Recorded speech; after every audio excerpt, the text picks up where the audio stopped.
Another episode of Tables, Ladders, and Chairs. I'm your host, Eric, joined as always by my co host, T.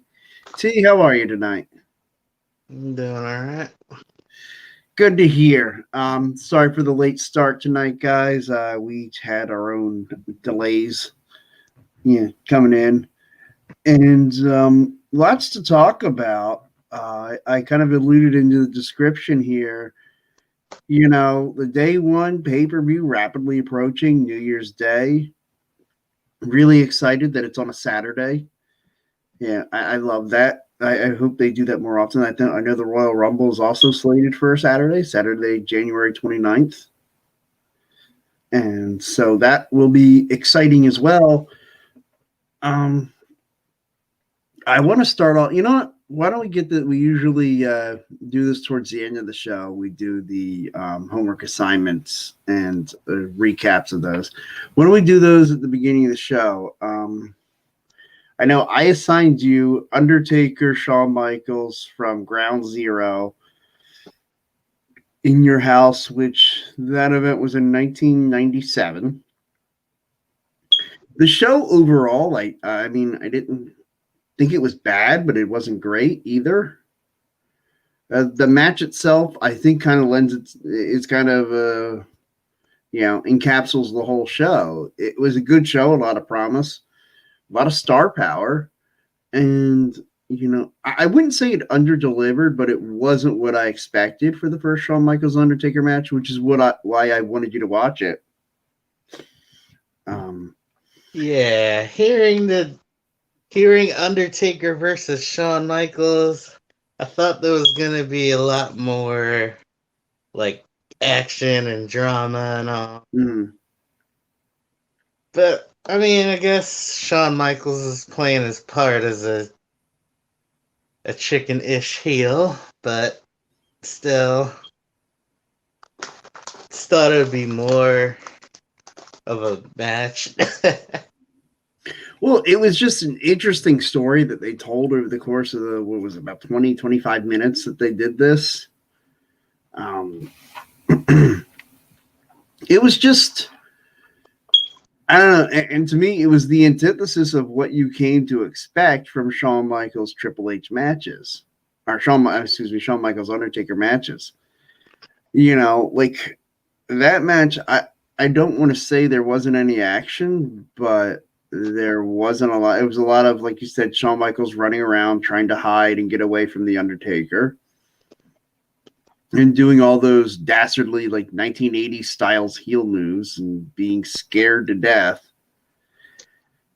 And of course, the suicide dive was nice. But there wasn't a whole lot to the match, but I wanted to lay that out there because I'm gonna use another Shawn Michaels match in your homework assignment for this week, although it's gonna be kind of more in lines of what you did with me, the Brock Lesnar Undertaker 2002 match, and their Hell in a Cell match, which was, I mean, as bloody as it gets. I think we miss how, like, 2002 WWE, I feel like is one of the more underrated eras. If you look at everything that happened in 2002, you had your first brand draft. You had Undertaker, Ric Flair at WrestleMania. You had Hulk Hogan and The Rock. The NWO comes back. Hogan back at WrestleMania, and like the brand extension draft, and you had a Hell in a Cell, and then you had the first ever Elimination Chamber. You start the year, the Royal Rumble, which had a triumphant return to Triple H, and Heck year. right, and then you go all the way to the end, and Triple H and Shawn Michaels in a 3 Stages of Hell match, which is the match I am assigning you. 3 Stages of Hell from Armageddon 2002. Okay. So you're welcome. I feel like that'll make up for maybe a less than enjoyable homework assignment this past week. So I'm guessing the wrestler of the week is Shawn Michaels. Sure, we can. Yeah. Or if you want it to be Triple H, that's fine too. So you have two options there, whichever one you want to go with. For my assignment, I'll while you think of whatever that assignment might be, I'll talk a little bit about the Undertaker, Brock Lesnar, Hell in a Cell. I loved the whole storyline because I went back and watched most of the pay per view, at least the stuff that involved the Undertaker and the Brock Lesnar story. You know, the whole Undertaker had his hand broken. They wanted him to not wear the cast in there. Stephanie McMahon said he could. And I'm sitting there thinking to myself, like, if you're trying to sell this that he had a legit broken arm, which obviously he didn't, because he wouldn't have been in the match if he did. Man, why would that even be a question of whether or not Undertaker is going to be able to wear a cast? Now, of course he's going to wear the cast. But he had been using it as a weapon, and so they wanted to take that away. Which to me, once a wrestler starts using the cast as a weapon, it's clear he probably doesn't need it anymore. Just ask Owen Hart about his broken hand or broken arm that he had for about 10 months back in 1996 and 97. Yes, it spanned over both of those years. I think he has actually 2 WrestleManias with it. Which was fantastic. But anyway, I digress. That match, I really enjoyed the whole, obviously the broken hand or broken arm was a gimmick, and that's fine. I have no problem suspending reality for that. And, the way that they attacked it, somehow everybody got bloodied in that match. Paul Heyman got bloodied in that match. Undertaker, Brock Lesnar. I mean, I'm surprised the referee didn't get a little blood on him. It was, excuse me. It was really an entertaining match. And in the end, they really booked Brock Lesnar strong, having him power out of the tombstone and into an F5. Not entirely unlike their second Hell in a Cell match several years later. That was also, that match was really good, and it really helped put Brock Lesnar really strong. And all I kept thinking the whole time was, well, and then a month later at Survivor Series, Paul Heyman turns on Brock Lesnar, and they kind of try to take the air out of him and decide to turn him babyface. Which to me, Brock Lesnar has always been the best monster heel. But I want to transition that into, I guess Brock Lesnar's a babyface now. I definitely find myself enjoying the Brock Lesnar character. This past Friday night, he had me cracking up. As he's sitting there talking about wanting to take Sami Zayn hunting, and Sami being like, well, I'm vegan, and come on, we're going. And he's pushing the wheelchair, and Sammy's like, all right, I guess we're going. And it was just fantastic. All this lead, and then Paul Heyman with what happened to the Canadian Besties, which, by the way, they had to be a tag team, and they have to be called the Canadian Besties. But that has to be their tag team name. It'll be like RK Bro, but for SmackDown. There we go. Yeah, and they can win the SmackDown tag team titles. And I figure the way you kill the team is they win the tag team titles at WrestleMania against the Usos. And then, of course, Brock Lesnar hardly ever shows up to defend them, and Sami Zayn gets stuck in all these one-on-one matches against tag team guys, and maybe even has to, at some point, defend the tag team titles without Brock Lesnar there. I can just see the back and forth between, say, Sonya and Adam Pearce with Sami Zayn being like, hey, you got to get Brock Lesnar here so you guys can defend your titles. And then finally he's told, well, if Brock's not going to be here, you have to defend him by yourself. And so Sammy has to go in a 2-on-1 handicap match. He obviously loses the tag team titles and then comes out and blames Brock Lesnar. When Brock comes back, probably somewhere around SummerSlam, he shows up and he's just like, maybe even a few weeks later, maybe a few weeks after they lose the tag team titles, he shows up and he's got one of the belts with him and he's just like, wait, why do I have to give this up? Like basically acting like he hasn't seen the show, doesn't know anything about what's been going on. And, Sammy berates him about, costing him the tag titles because he wouldn't show up for work. Which, of course, at some point it gets physical. Sammy like poking at him, and Brock, just delivers an F5. Like as soon as he gets poked, I want to just rip him up and deliver an F5, and just grabs a microphone and goes, "Sorry, instinct, you poked me." and Sammy's laying there. He kind of does a whole little, "I'm sorry." He just kind of walks out. It's like. I kind of wanted to be that like big guy who destroys everything and like doesn't realize it and then looks down. I'm sorry. I feel like that would be an enjoyable like twist in his character. Yeah, as seen last Friday, Lesnar can definitely do a comedic character. Yeah, I mean, like he doesn't always have to be the murder, kill, big guy. Ooh, me big, angry, strong, mountain man. We destroy everything. Suplex City. No, he's a character, and it's funny. I actually didn't realize this until I saw Seth Rollins do his on the Stone Cold podcast. And Seth talked about how really Brock Lesnar's actually a good guy, and all he had to do is get him a case of beer, and basically he was willing to do the favors for him. And Brock sold for Seth Rollins. Well, and I think what it is Brock's fine selling for people, but you have to earn it first. You have to make him show that you're worth selling for. Although I guess someone should have told Dean Ambrose to get him a case of beer for WrestleMania. What was that, 33? 32. 32. Yeah, the event in Dallas. Yeah.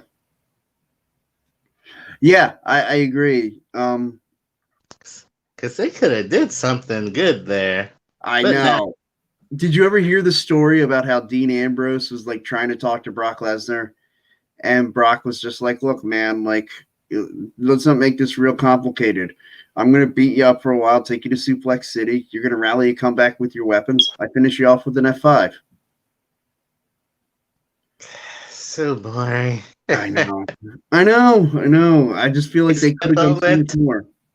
He spent all that time, Dean talking to hardcore legends and whatnot. And didn't even get to use any of the weapons, really. And the thing is, Ambrose was willing to take most of the bumps with the weapons. Like, Dean Ambrose even told him, he's like, look, man, he's like, you can grab the barbed wire bat or something from me and whack me over the head with it. He's like, you can, was telling him, he's like, look, you can do all of it to me. He's like, let's just bring it into the match. And, I mean, like, sometimes less is more. And I can believe that. But also sometimes more is more. Sometimes you need to bring that extra element to it. And I think that was what was missing in the Brock Dean Ambrose. Now, what I would love to see them in this evolution of this character and in this storyline with Sammy is that, after they lose the tag titles, they have their, thing on SmackDown where Brock kind of snaps when Sammy pokes him. They maybe have a match, Brock Lesnar, Sami Zayn at SummerSlam, is what I'm thinking. And it becomes like Sami Zayn's playing this like ultimate underdog, and it's gonna try to be the Dean Ambrose, like what Dean Ambrose was with Brock Lesnar. Only I hope do it better. And in the end, Brock Lesnar wins the confrontation because that's what you have to do. Because why did you spend all this time building up Brock Lesnar if you're just gonna have Sami Zayn? Although I will say, talk about putting over Sami Zayn and putting the rocket pack on him. Like that would be something if you had, even if it was like, I don't care, any kind of chicanery or dastardly tactics. If somehow, Brock Lesnar slips on a banana peel, Sami Zayn hooks the trunks while with his legs on the ropes, and pins Brock Lesnar on a fast count from a crooked ref. Like Sami Zayn beats Brock Lesnar, dude, that's something. Mm-hmm. Now, gun to my head, I don't think they're going to do all that with this story. But they have gold here. They do have gold here. Let's just hope they realize it. I know. And do something with it. They've had gold like this before. I know. Well, like you said, like you bring up, and I think it's a fair comparison to bring up the Brock Lesnar, Dean Ambrose. And to me, I've always thought, like, I mean, if nothing else, like, okay, you weren't going to use the weapons with Dean Ambrose. You weren't, like, could you let him hit a dirty deeds on you? Like, could you let him give you a bump on some chairs?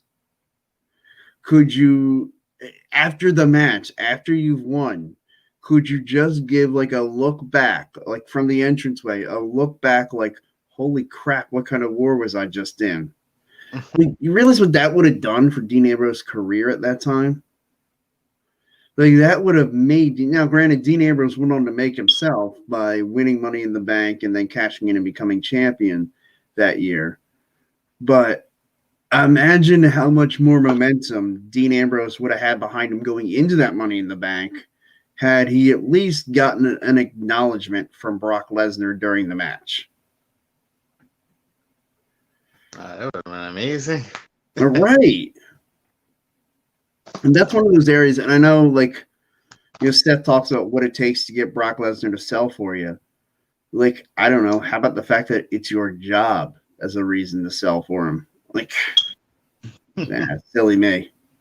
I know I'm not always the biggest Brock Lesnar guy, but I mean that was a spot right there that he should have done some favors for Dean Ambrose.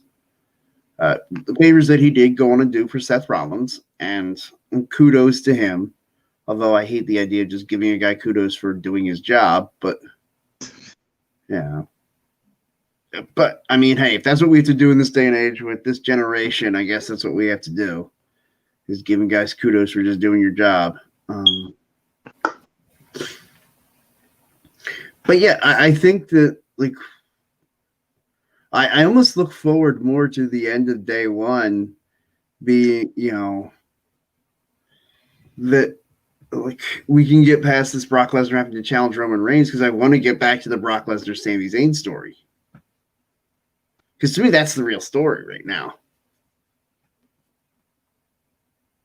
Well, maybe if WWE is smart and they don't want to go the comedy route, although it's comedy anyway, they could find a way to squeeze Sammy into that match, make it a triple threat. Although, with the WWE title already. Yeah, and just I have inside sources, into WWE. I think since we've taken the air, they've added 2 more competitors to the match, so it's now a 6-pack challenge. And no. In fact, I think they're just going to have 20 men in there, 1 pinfall, everybody from the Raw roster. Gable Stevenson just got added. I'll throw the women in there too. Yeah, Dana Brooke definitely in the WWE title. Almost fraudulent slip. It's been almost 20 years, and I'm still making the slip to WWF. But yeah, they'll throw Dana Brooke in there. I know Reggie got added to the match, so he's in that. But now, this past Monday night, they really built up Bobby Lashley and made him look incredibly strong by having him beat all 3 competitors in the WWE title match what was supposed to be a triple threat is now a fatal four-way. Big E defends against Bobby Lashley, Kevin Owens, and the man who won the #1 contendership, Seth Rollins. I gotta say, though, whoever wins, there's no wrong answer, really. Yeah, I mean, Bobby Lashley, I would say, has had the best 2021 anybody could have. Look, the superstar of the year is Roman Reigns. Like, there's just really no argument on that. Like, it's about as clear cut as can be. I almost feel like you should have the Roman Reigns gets superstar of the year, and then the not Roman Reigns superstar of the year. Like, just everybody but Roman, because Roman's obviously superstar of the year. And I would give you the argument that would be Bobby Lashley. Agreed. I mean, ever since winning the WWE title, the week after Elimination Chamber, Bobby Lashley has been unstoppable. I thought for sure Lashley was going to lose the WWE title at WrestleMania. I mean, I practically was guaranteeing it and was already thinking about who Drew McIntyre was going to face in his first title defense after he got done giving Lashley a rematch at Backlash.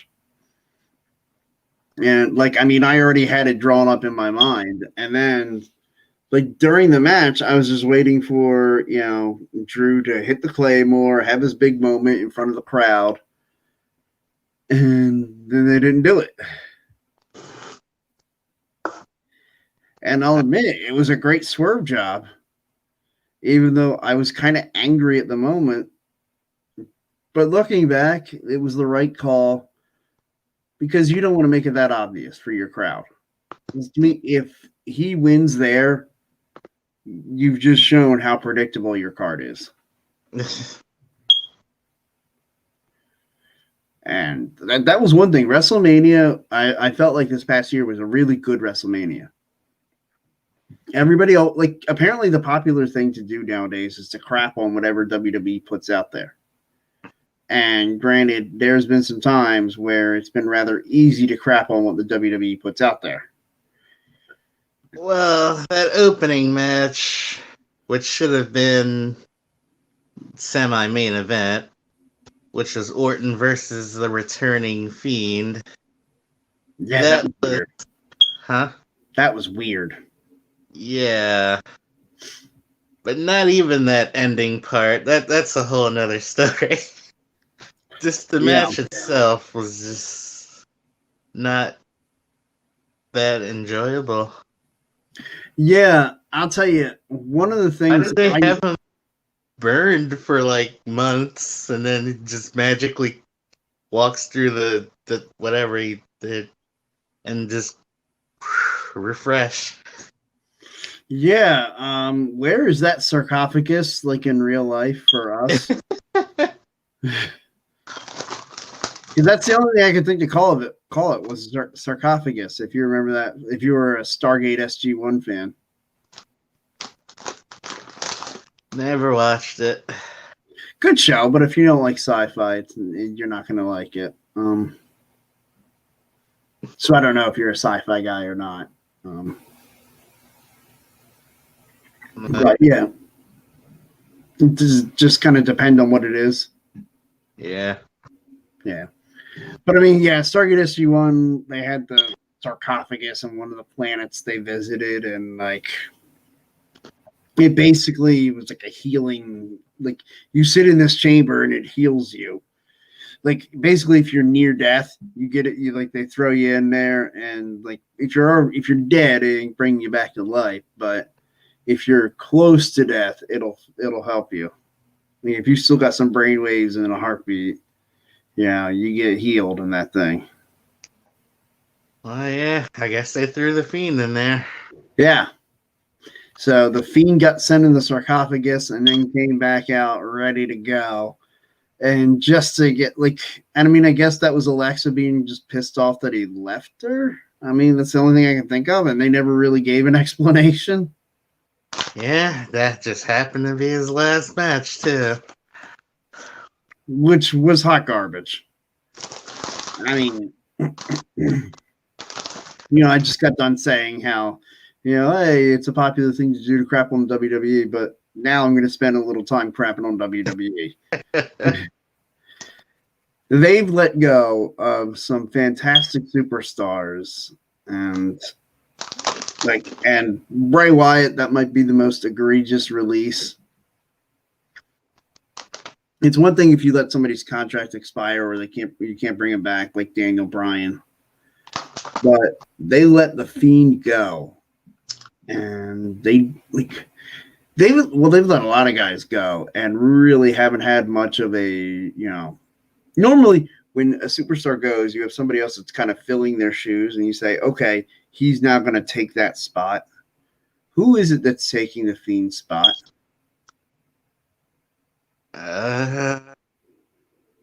No one. Is it Omos because of how indestructible he's supposed to be? Not unless it's supposed to be. Is it Veer? Or Shanky, whichever one. Yeah, the one that's on Raw. Yeah. Yeah. Veer. Yeah. I mean, they're showing those monster vignettes. Yeah, I was going to say, is he ever coming out? You know who I think has a little bit, maybe not Fiend, but kind of like the Firefly Funhouse or like even the Eater of Worlds. Oh, please tell me we're thinking the same thing. NXT. Joe Gacy. Yes, yeah. Love it. I love that dude. That dude is great. Yes. Like, I want to see Joe Gacy. I want to see that, what's his name? That freak that he's got with him.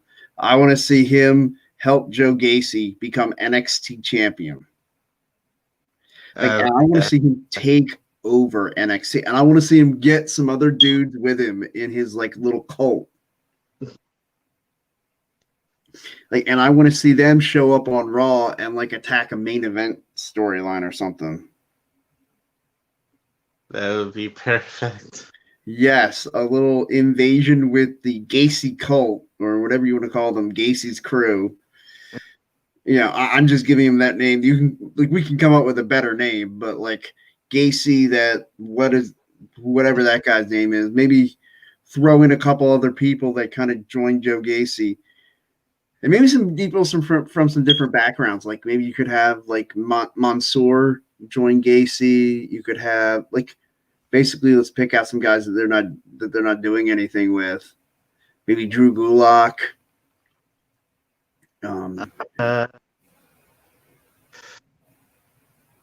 There's a lot of people. I know, right? I'm going to overwhelm you trying to think of all of them. I'm going too far with this one, but okay, go ahead. You can make it work. Asuka.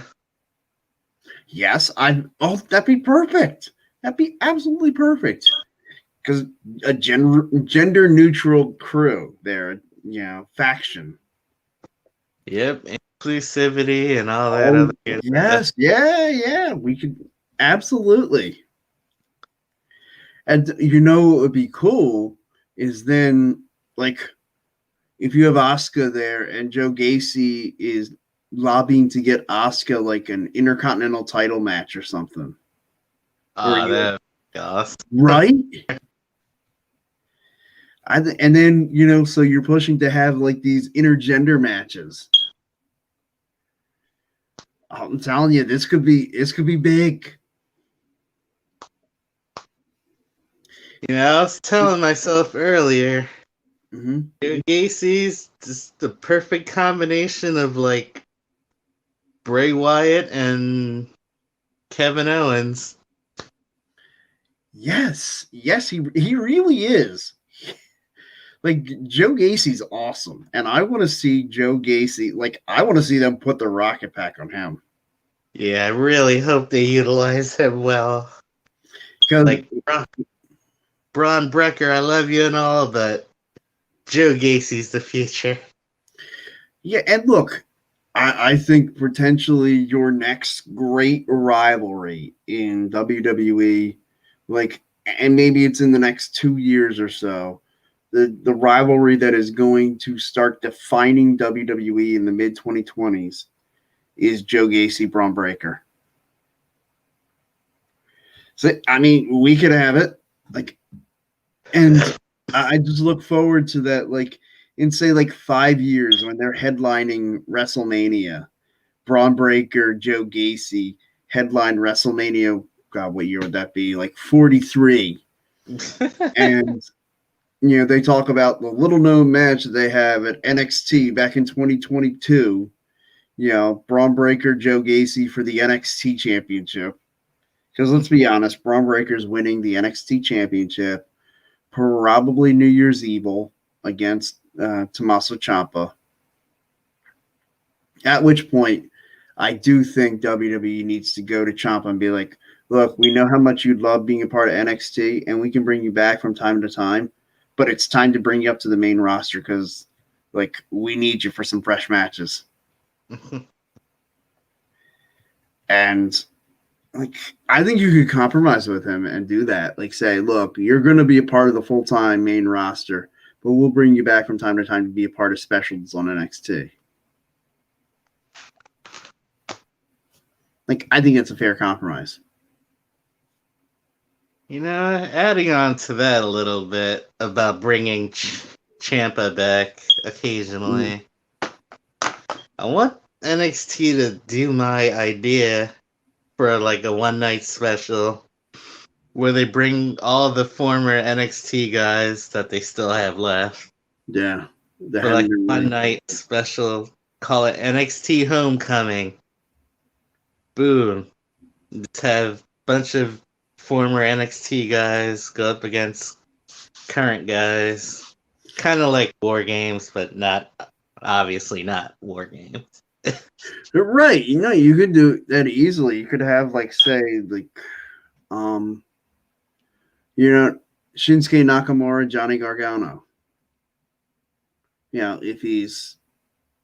I've heard conflicting reports. Some say Johnny Gargano is gone. He's not going to be part of WWE anymore. And I've heard others saying that he's very much still going to be a part of it.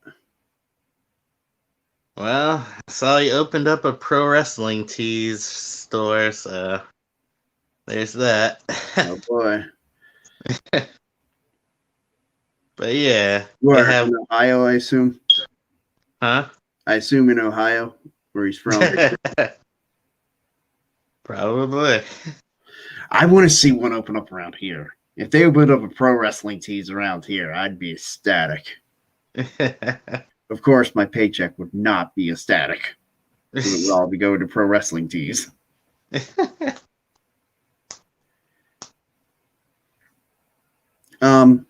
yeah, I love your idea on that. Calling it NXT Homecoming and bringing a bunch of former, like, Seth Rollins, Tommaso Ciampa, the first NXT champion against the current NXT champion.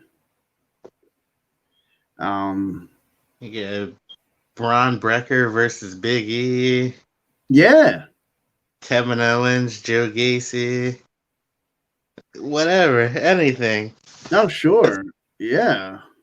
Doesn't even really need stories. Just have matches. We're having fun. Grayson Waller, Finn Balor. There we go. Yeah. Oh man, they're investing in Grayson Waller. They really have. And like, basically they gave him LA Knight's spot. Yeah. Like, LA Knight was that, like, obnoxious heel. And they've now made LA Knight kind of a baby face. Like, is weird. It's the fallout from what's it called? War Games. Yeah. Yeah, I would enjoy that. I would certainly. Well, I think that is one of the better ideas that I've heard. Is the idea of having NXT Homecoming, having former NXT superstars come back and wrestle with the current NXT crop. Hell yeah. Asuka versus no, I don't want to necessarily Mandy Rose, but No, maybe Cora Jade. I guess, or Raquel Gonzalez or whatever. It's Asuka versus Rhea or Io. Yes. Asuka versus Io. Just yes. Shut up and take my money. Right? It'd be a free event anyway. Look, I'm gonna call up Peacock and just be like, look, can I just pay you guys extra this month? just please make sure no interruptions during the Asuka Io Shirai match. Oh god, yes. This whole commercials thing is stupid. Which I paid the extra for the no ads, so it's fantastic. Because I figured I used to pay, $9.99 a month for the WWE Network. Like I'm not really changing. Like it's like, oh, $9.99 a month and you get no commercials. I'm like, okay. So I don't have to pay anything extra than what I was paying, and I get Peacock without commercials. I'm in. Yeah, oh man, I now I'm salivating. I feel like I need to tweet Triple H this or something. Like, I don't care about giving me credit. Just book this stuff. Just that should be our new hashtag. Book this shit. Yeah, just like you said, Asuka versus Io. Hashtag book this shit. I feel like we could get this trending, although I'd probably need more than one other viewer to watch tonight. So I appreciate whoever is watching right now. But come on, we got to work together. We got to get this thing. We got to get that idea trending. The hashtag book this shit and just put out your matches, especially NXT past versus NXT present. That's money. All right, let's all make like 6,000 Twitter accounts each, and then that won't take any time. Make a whole bunch of email addresses so you can create Twitters to follow each one of them, and then tweet all of this stuff out. No problem. We will change the world. And I could just see somebody someday being like, "So, you guys have the power to basically influence the world by like making all these Twitter accounts. What did you do with that power?" We booked Great Wrestling. You mean you didn't try to cure cancer? You didn't. We booked Great Wrestling. I mean, guys didn't hear it. Asuka versus Io Shirai. And it's like that person sitting there, they're just like questioning you, but why wouldn't you use it for like, you know what? Just go watch the match. Go watch the match. You're welcome. I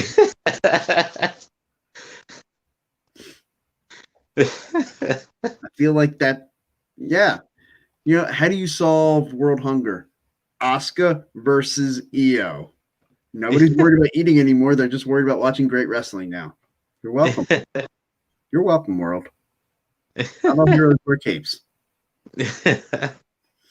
Solving the world's problems one dream match at a time. Yep.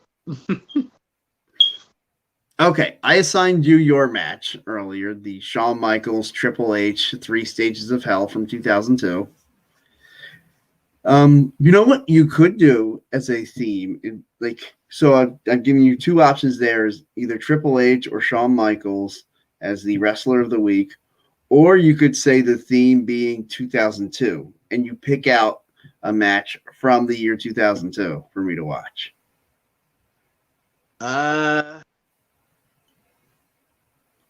Well, I got a match for each wrestler. Okay. I don't know if the Triple H one. No, I think it's 2003. That's fine. You don't have to. It was just an idea. Well, the original match I was gonna put as, I guess, a joke match. Mm-hmm. Shawn Michaels versus Hulk Hogan, 2005 SummerSlam. Okay. Which was ironically when I came back, started watching wrestling. Mm-hmm. Took a little hiatus. I feel like that. Yeah, I wanted to talk about that. I'll wait till you give your homework assignment, and we'll talk about the importance of sometimes taking a hiatus from it. But now, here's the good match. Okay. Triple H versus Undertaker versus Stone Cold versus The Rock versus Rikishi versus Kurt Angle.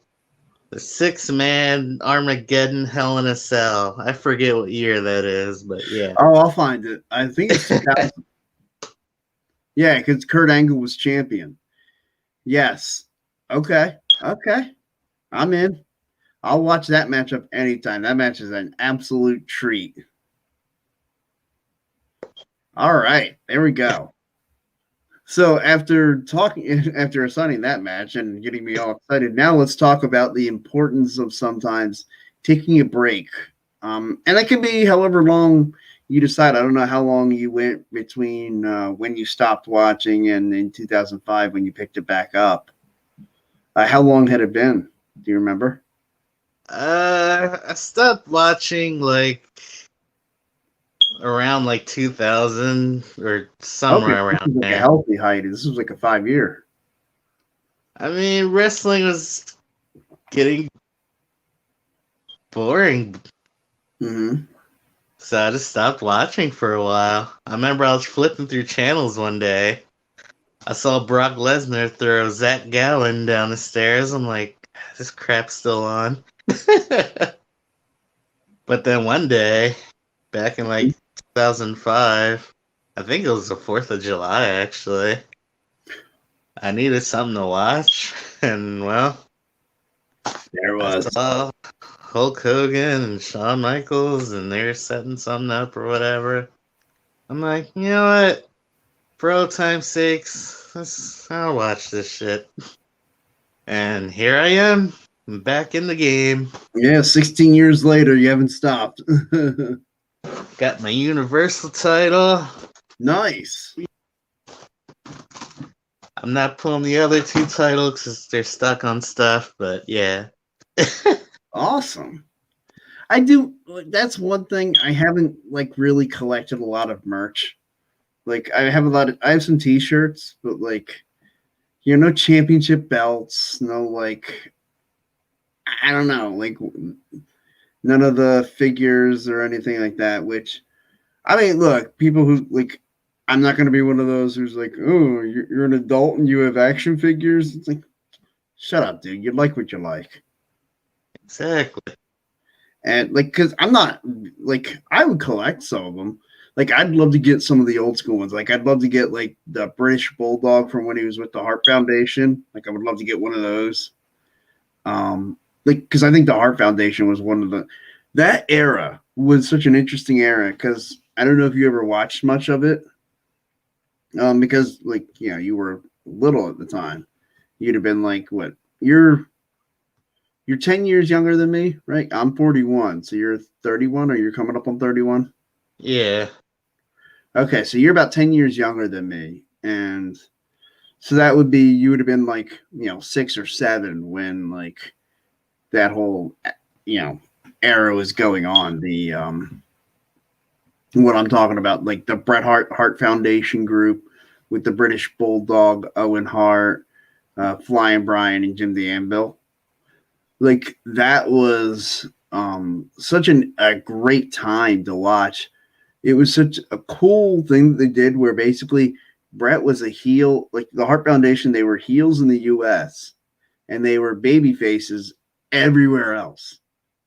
And they went to Canada and stuff it was every 2 weeks or so they'd be in Canadian City or they'd go over to Europe and do a Raw from Europe, and the Hart Foundation would be the biggest baby faces and the crowd would be going nuts. Then they'd go to East Rutherford, New Jersey, and the Hart Foundation would get booed out of the building. It was the coolest thing. And and all set up after the double turn with Bret and Stone Cold at WrestleMania 13. And I guess Bret had felt like he had let some fans down, comes out and says he wants to apologize to all the fans all over the world, all of his fans in Europe and Canada. And then he said, to my American fans, I apologize for nothing. I'm just like, oh, shoot. Like, and it was so cool to watch how that worked. Like, them going back and forth. And the way Shawn would play up being a heel in Canada and being a babyface in America, it was just. And of course, he hits, like, Shawn accidentally hits The Undertaker with a chair at SummerSlam, and Shawn becomes the top heel. But like, him and Bret are still feuding, and so it was like two heels. It was just. And then, of course, that took us to Montreal, and I don't like talking about that. It still gets me right here, the Montreal screw job. I just feel like they could have worked that out better. Like, there's no reason why they couldn't have. If the whole thing was Bret wanted to see Shawn, like, because apparently this is the story now, is that Bret wanted Shawn to do him the favors, or he would do the favors for Shawn. Like, he'd be willing to drop the title to Shawn, but Shawn had to put him over first, and then he'd be willing to do it. Because of a conversation they had where Bret told him that they were going to have their match at Survivor Series, and Bret says to him, hey, just so you know, all the stuff that we went through, like, I'm still going to be professional. Like, I'm going to help you. I'm going to make you look good, and I'm going to put you over, and it's going to be a good, clean match. You don't have to worry about me taking any shortcuts. And Shawn looks at him, basically goes, that's cool. I wouldn't do the same thing for you, but whatever. And that's when Bret was just like, oh, screw this. Like, no, I ain't doing this for him. Not until he does it for me first. And so I'm just like, okay, if the whole thing is his last nights in Montreal, well, why not have them have a match on Monday Night Raw before Montreal and let Shawn put him over there, and then, they have to have a second match because for whatever reason, you come up with another reason. And, that's when Bret puts over. Like, how was that not the first thing they said? Like, if the whole point was he had to leave Montreal with the title, well, it's not like he came to you on Saturday and said he wasn't going to do it. Like, this has been a thing going for a couple of weeks. So, okay, like, the Monday Night Raw before, impromptu match, Shawn Michaels, Bret Hart, Shawn puts Bret over, then Bret puts over Shawn at the pay-per-view. WWE, this is why you need to call me. I'll leave my number at the end here so you can call me. I'll help you out. We'll give you some great stories to avoid crap like this in the future. Fun idea. If you got to reverse book anything, like something that you thought was not booked right, you could book it the way you saw fit, like from the past. It doesn't have to be the only thing you do, because like inevitably we're gonna get off the air and you're gonna be like, oh my god, I'd rather do this one. But just what's one thing that you would say? The booking of the Nexus versus John Cena and Friends. It's a popular one, yeah. Nexus should have gone over that night at SummerSlam. I love at least John Cena years later admitted that himself. Yeah, I mean, gone over. Yeah, Wade should have pinned John Cena in the middle of the ring that night. I completely agree. Mine, it's kind of a harmless one. Well, no, the one I really would say would be AJ Styles should have beaten Chris Jericho at WrestleMania 32. Like, that's one. Like, I mean, I know they put AJ right in the WWE title picture right after that anyway. But to me, like, it almost felt like that title, like those opportunities for AJ right afterwards, like it wasn't well booked because you had him lose to Jericho at WrestleMania. Like, AJ's the new face. AJ's the new, like, the toast of the town. Like, I just thought that was a given that AJ was going to beat Chris Jericho that night, and he should have beat him at Fastlane, and then you have a rematch at WrestleMania, and you don't have AJ go over that night. That was, look, there's no nice way of saying it. That was dumb. And the other one, I would say, the year earlier, it's another obvious one people always say, Sting should have beaten Triple H at WrestleMania 31. Yeah. I mean, that was Sting's first actual match, wasn't it? Yeah. And to have him go out there and lose in front of everyone at WrestleMania. Yeah. I mean, like, Sting always talked about how the reason why he was afraid to come to WWE is he was afraid to come here and for Vince McMahon to essentially use him to kill the memory of WCW and to kill the character of Sting. And essentially that's what he did. You have him lose to Triple H, and then you have him in the WWE title match for whatever reason. Like, all of a sudden Sting shows up and he's got beef with Seth Rollins and the WWE title. Why? Like, why would that be? Like, have Sting show up and have a feud with somebody. Like, I think that would have been an appropriate time to have, like, I don't know, Sting and Kane to set up Sting and Undertaker. God freaking forbid. Because that's what I would have booked. I would have booked, you know, Sting Triple H, Sting wins.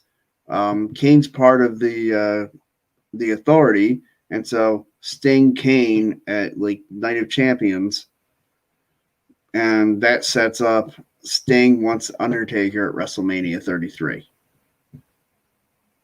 instead of Undertaker Roman Reigns that year. I mean, you could have done Undertaker Roman Reigns that year. You could have had, and then Undertaker John Cena at 35, the one that I went to, and that would have been cool to have Undertaker John Cena instead of the only WrestleMania in like 20 years that didn't have the Undertaker. Not that I'm bitter about it or anything. And especially considering you didn't put Undertaker at WrestleMania that year, but then it was cool to say, hey, we'll put the Undertaker in the Saudi show 2 months later and have him nearly die because of Goldberg. Oh, God, that match. By the way, a spoiler, I will never assign that to you as a homework assignment. I'm never making you rewatch that match. I never actually watched it, so. I will never make you watch it a first time. But I heard the horror stories. Oh, a train wreck. Okay, we started all this by talking about taking a break from wrestling. And so basically I gave you all the matches that would have driven me away from watching from watching wrestling and to make me want to take a break. I actually really haven't taken a real break. Ooh, was that? I mean, briefly in 2002, I missed a few shows. Like, I didn't watch, like, I guess it was probably about 6 months. But really, yeah, like, I haven't missed a lot. Like, I'd say I typically would kind of check out every year around football season until right before, say, the Royal Rumble. And although recently it's been like I've still been able to watch, even though like my focus is watching football. But yeah, I would say that there was a good number of years there that I would take like a couple months hiatus, but never more than a couple months. I don't know. Like, I do think, like, whatever amount of time period that you think is necessary, I do think there are times where wrestling can get so boring and mundane that you need to take a break from it, or at least watching the live stuff. Watch some of the old stuff on Peacock or whatever. Like, but I do think that's a healthy idea, like, the taking a break from it. Like, if you're watching it and you're sitting there being like, why am I watching this crap? Then, yeah, take a break from it and come back and see if maybe you enjoy it more in 6 months. Well, I was young back then. Mm-hmm. And I was like, It was just the same crap over and over. Well, okay, so it was 2002, right? So I was 20. You would have been Somewhere like around 12 there. years old, 12, 13. So you're probably like, screw this. I'll take a break. Probably right around the time, ironically, when the Attitude Era died down.